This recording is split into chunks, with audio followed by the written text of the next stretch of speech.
अरे मामा, त्या मुलीने आपल्या घरातला सगळ्यात महागडा शोपीस फोडला रे। त्या दिवशी ती डबा द्यायला आली होती ना, मग डबा देऊन घरी जायचं होतं ना। का त्या रूम मध्ये गेली? रूम मध्ये गेली ते गेली, शोपीस हातात घेतला बघत होती। मी अचानक तिकडे गेलो तर ती घाबरली, मला बघून ती दचकली आणि शोपीस फुटला तिच्या हातून। म्हणून तू लग्नासाठी विचारलंस की लग्न करूया अशी मस्करीच करत होतास? मदन, हे करणं सुद्धा गुन्हाच आहे। हे श्रावणी, असं काही झालेलं नाहीये। मी आणि तिच्याशी लग्न आयुष्यात करणार नाही, कळलं ना? मी फक्त फुटलेल्या वस्तूची भरपाई मागितली आणि तिने जर खर्च नाही दिला तर पोलिसात तक्रार करेल असं सांगितलं। किती वस्तू फुटल्या? मामा, एकच वस्तू फुटली होती, पण तिने बाकीच्या गोष्टी काय चोरल्यात नाही चोरल्यात हेही मला चेक करावं लागलं ना। तू चेकिंग केलंस तिचं? आणि तेही घरात कोणी नसताना? नाही नाही नाही नाही मामा, मी फक्त तिला धमकावलं। मी तिला सांगितलं की पोलिसात तक्रार द्यावी लागेल आणि पोलिसात तक्रार दिली तर तुझ्या घरच्यांची, तुझ्या आईबापाची, सगळ्यांची बदनामी होईल, हेच समजावत होतो मी तिला। मदन, आत्ता म्हणालास की खोटा आळ घेतलास, मग म्हणालास चेकिंग केलं। तू खोटं बोलतोयस ना? मी फक्त तिला समजावत होतो, ती हट्टी मुलगी ऐकायलाच तयार नाही। मोठमोठ्याने रडायला लागली, माझे पाय धरले, सोडा मला एवढंच बोलत होती। पण मी माझ्या निर्णयावरती ठाम राहिलो। शिक्षण मंत्र्याच्या घरात चोरी करायला निघालेली, का सोडू तिला मी? पण ती संताप करत होती म्हणून मी गप्पा बस मॅडी।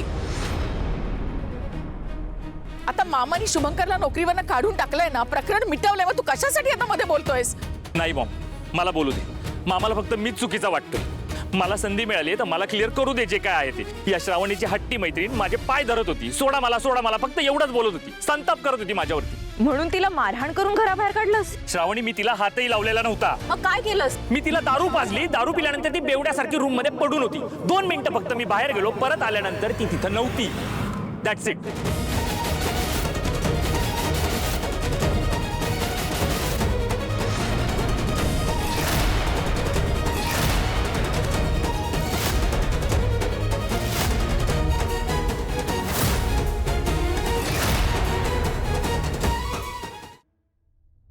बाबा,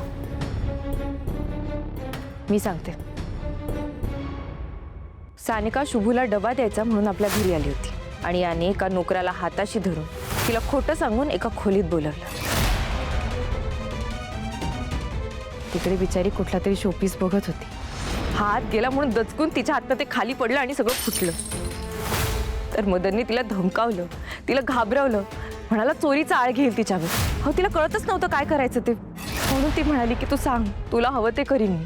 असं नका करू, माझ्या दादाला आणि घरच्यांना त्रास नका देऊ, तुम्ही म्हणाल ते करेन।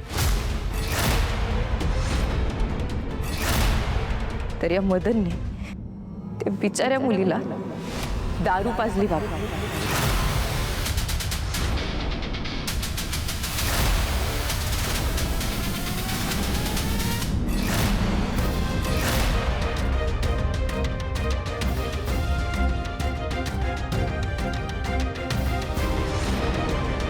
तू आणि सानिकामध्ये त्या दिवशी जे काही झालं होतं त्याबद्दल मी तुझ्याशी खोटं बोलले,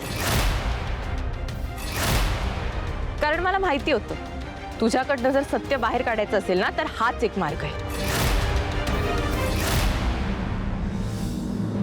मदन, तू तिला दारू पाजलीस? अरे काहीच नाही वाटलं करे तुला?